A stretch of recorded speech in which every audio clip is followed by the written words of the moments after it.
s'adapte. La France Bouge appelle celles et ceux qui ont décidé de placer l'humain au cœur de leurs Puis nous, préoccupations. on nous cite une entreprise comme ça pendant l'émission, hop, on décroche notre téléphone pour voir si tout va bien. Et bien comme vous, Marlène Rigaud, bonjour.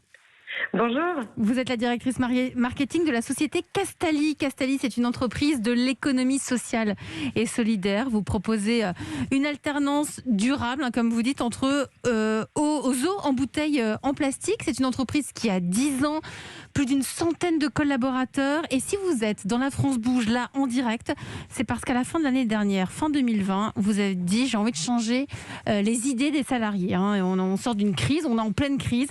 Vous avez eu envie de recréer du lien. Et là, vous avez fait appel à une start-up qui propose des team building en ligne. Racontez-nous. Exactement. De base, fédérer les équipes et faire en sorte qu'elles se sentent bien, ça a toujours été un sujet important chez Castali. Mais c'est sûr que là, avec la crise qu'on traverse depuis un an, c'est devenu au cœur de nos priorités. On voit bien le moral des troupes qui baisse. On voit bien que c'est difficile pour les collaborateurs, on le sait. Il y a des statistiques qui le prouvent. Et donc, on est convaincus que les entreprises qui s'en sortiront mieux sont celles qui auront le plus pris le soin de leurs collaborateurs pendant cette période compliquée. Donc effectivement, fin d'année dernière, je me suis dit, je ne vais pas m'empêcher d'organiser quelque chose avec mon équipe, même si on ne peut pas faire du présentiel.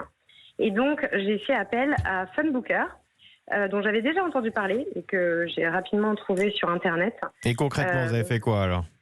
Alors, Funbooker, c'est une plateforme en ligne, hyper intuitive, hyper facile d'accès, où en fait, vous avez accès à un éventail d'activités absolument incroyables, en ligne ou pas.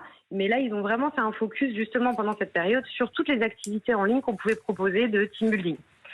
Donc, en fait, c'est très simple. C'est comme si vous réserviez un loisir en ligne, vous choisissez vos activités. Sauf que là, c'est avec ses collègues. Voilà, exactement. On va prendre un exemple. Je crois que vous avez fait, par exemple, une dégustation œnologique. Alors, j'en ai fait 2, en fait, parce que j'avais 2 objectifs différents. J'avais un objectif qui était vraiment assez classique, favoriser la communication, fluidifier les échanges inter-équipes. Et là, j'ai fait un escape game en ligne sur la thématique Casa del Papel. Et donc, c'était vraiment, ça a vraiment répondu à l'objectif, parce que je pense que même en vidéo, c'est encore plus compliqué justement de communiquer et de s'écouter. Donc en fait, ça répond encore mieux à cet objectif de communication inter-équipe. Et les retours ont été bons? Ils étaient contents, vos salariés? Ils étaient hyper contents. D'ailleurs, on va remettre ça au printemps. Là, je vais refaire appel à Funbooker parce que j'étais super contente. Et donc, on va refaire appel à Funbooker pour faire autre chose. Et donc, effectivement, le deuxième objectif était juste de faire du bien, de changer les idées, de se détendre. Changer les idées, voilà. Oui, et de se détendre. Virginie Morgon, vous êtes la présidente du directoire de Razéo. Vous faites comment pour détendre vos salariés, vous, chez Razéo? Je crois que Marlène a raison. Les 2 sujets, pour moi, principaux depuis un an, ça a été d'abord de faciliter le quotidien de nos équipes. Donc avec des choses peut-être moins glamour que du coaching à distance ou des escape games, mais ce qu'il fallait en termes d'équipement pour avoir un véritable télétravail efficace, pas trop fatigant.